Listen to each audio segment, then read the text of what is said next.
Sorsoganon. Maligayang pagdating sa isang mahalagang paglalakbay sa isang taong panunungkulan ni Governor Buboy Hamor.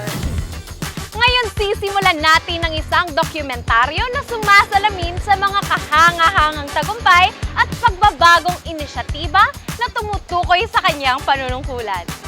Nasa puso ng administrasyon ni Governor Buboy ang isang hindi natitinag na dedikasyon sa mga tao na nakapaloob sa pagpapatupad ng programang 7K.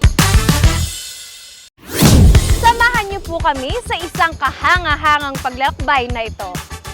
Habang nagbibigay liwanag sa isang taong panunungkulan ni Governor Buboy Hamor, isang visionary leader na nagbibigay ng pag-asa at pangarap sa mga Sorsoganon sa unahan ng kanyang pamamahala. Sama-sama nating saksihan ang pangmatagalang pamana na kanyang hinabi sa pamamagitan ng pagsasakatuparan ng programang 7K at ang matinding epekto nito sa buhay ng mga Sorsoganon.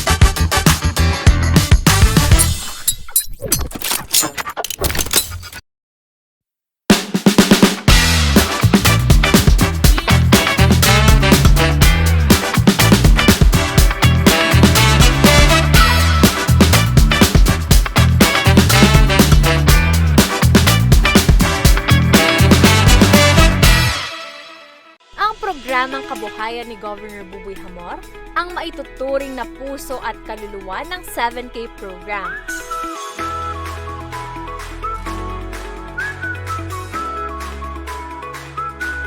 Ito ay naglalayong palaguin ang ekonomiya ng Sorsogon at magbigay pag-asa sa mga sektor ng agrikultura, pangisdaan at iba pa sa probinsya. Bilang paghahanda sa full implementation ng programang ito, pinasimulan na ng Kapitolyo ang pagpapatayo ng warehouse at rice mills bilang parte ng Bakal Paray, Tinda Bugas, Hali sa Paray. Ito ay magsisilbing tulong sa pagbili at pamamahagi ng palay at bigas sa mga benepisyaryo.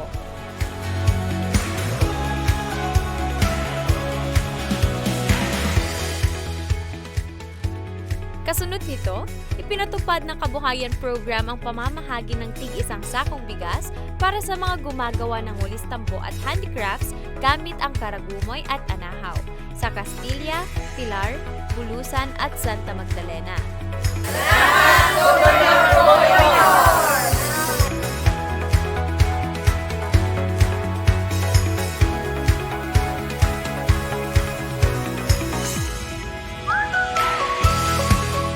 Naging matagumpay din ang pagtatayo ng mga demonstration farm sa Cogonhuban at Cabidan, Sorsogon City, kung saan ang ani nito ay hinahatid sa mga ospital na pinapatakbo ng Kapitolyo at pasilidad ng BJMP.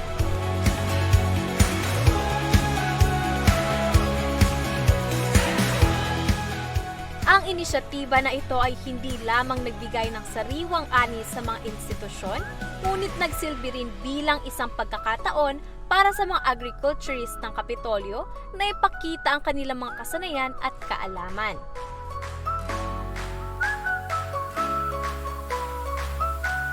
Nag-aalok din ng libreng pag-aararo ng mga lupang sakahan kung saan aabot na sa 87.2 ektaryang lupain sa lalawigan ang nakinabang, na bahagi sa kabuang 750 ektaryang inilaan para dito.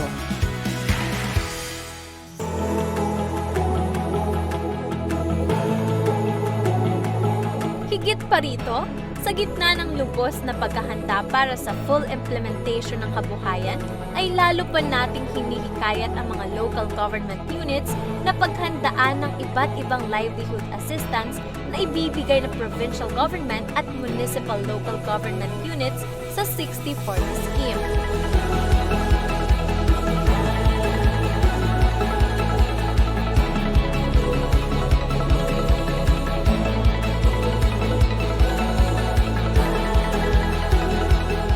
Pagtutulungang ito ay makakatulong sa mas mahusay at epektibong pagpapatupad ng programang kabuhayan.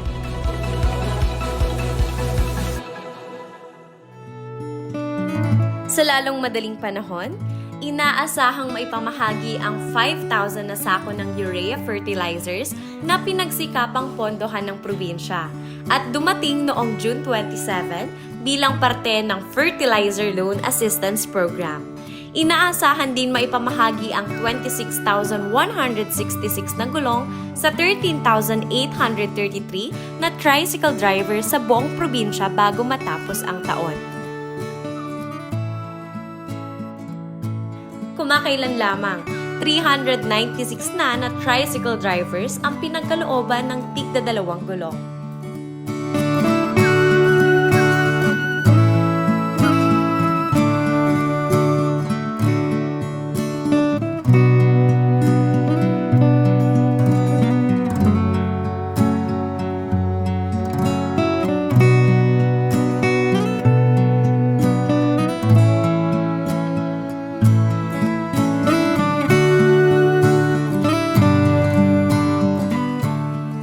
Kaya mabuhay ka mo, mag-ingat lang.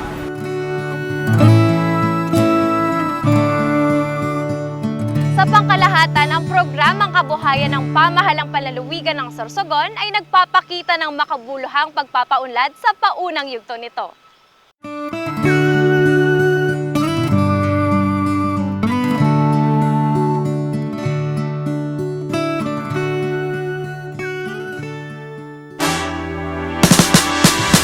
Bilang refleksyon sa mga nagawa sa lalawigan ng Sorsogon sa ilalim ng pamumuno ni Governor Buboy Hamor, hindi natin maiwasang makaramdam ng pananabik at pag-asam sa mga mangyayari pa sa hinaharap.